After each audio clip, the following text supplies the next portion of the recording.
खुलुमबाय गिबियावनो बयनिसिमबो गाहाम हामलायनायखौ जासिहरबाय दिनैनि प्राइम 24 हेडलाइन स्टोरियाव धेमाजि जिल्ला सानजारि नोगोरनिफ्राय रादाबखौ फरायदों आं आमिना सरगियारिया दिनैनि गाहाय रादाबफोरा जाबाय बांलादेश आरो आफगानिस्ताननि गेजेराव इंटरनेशनल T20 वर्ल्ड कप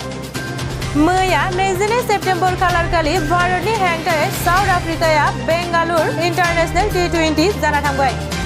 सिलाफोथार दखरायाव 80 बराय फोरबो फालिथाय दानिया फैदो आबुं रादाबाव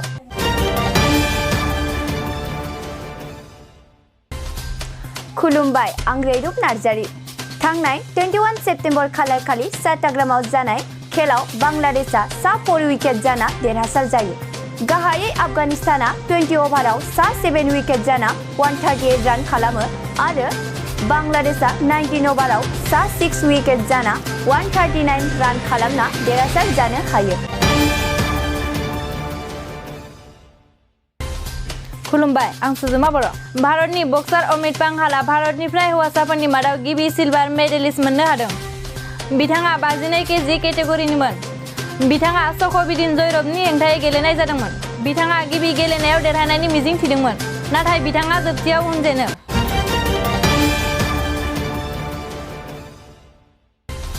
मैया 22 सेप्तेम्बर खालारखालि सिलाफोथार दखरानि बिगियान फरायसालिमायाव 2019 मायथाइनि 80 बराय फोरबो फालिनाय जादों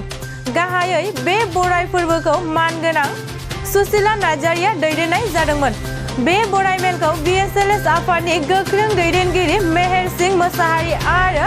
रामबिलासमोननि नाजानायजों बे मेलखौ खुंफुंनाय जादोंमोन बे मेलाव गाहाय आलासि महरै सिमेन्ट सापुरिनि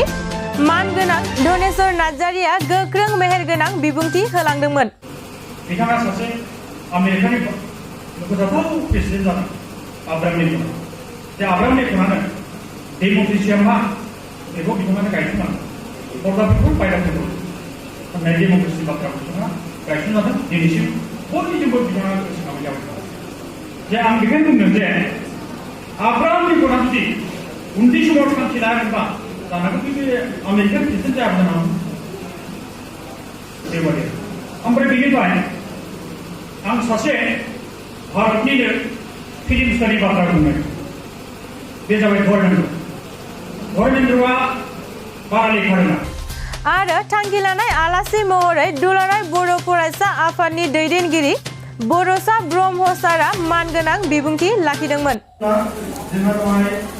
एसे सिगाङाव बुंथिगिरि मानगोनां धनेश्वर नार्जारि सारानो खोब रेबेङै माखासे खोथाफोरखौ बुंलांखाबाय बेनि थाखायनो आङो खोथाखौ फोलावनांगौ बेबायदि सानाखै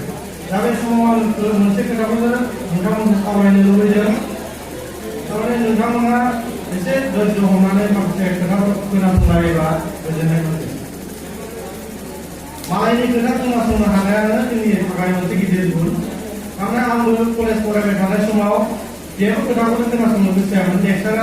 होबाय थानाय समाव मा जानला मोनला बुजिबाय थायो बरिं लेक्सार होबाय थायो आं बिदिसो सानोमोन खिन्थु उनाव थांनानै आं बैफोर खोथाखौ बे फोरबो फालिनायाव इन्जुर लाइसिखौ मानगोनां आफादगिरि सुशीला नार्जारियानो बेखेवनाय जादोंमोन बे बरायथि फोरबो फालिनायाव TMPKनि सासे गोख्रों दैदेनगिरि बाहागो लादोंमोन दानिया फै बिथांनि फंनैसो बिबुंथि खोनासंनि बर' हारिखौ आबसु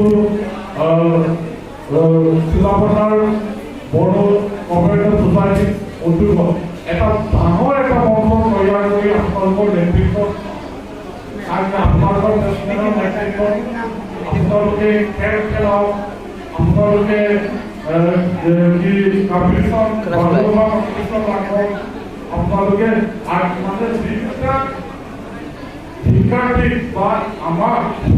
যিকোনো বাতৰিসমূহক একত্ৰিত কৰিব পাৰে এনেবোৰ কাৰ্যসূচী ৰাখক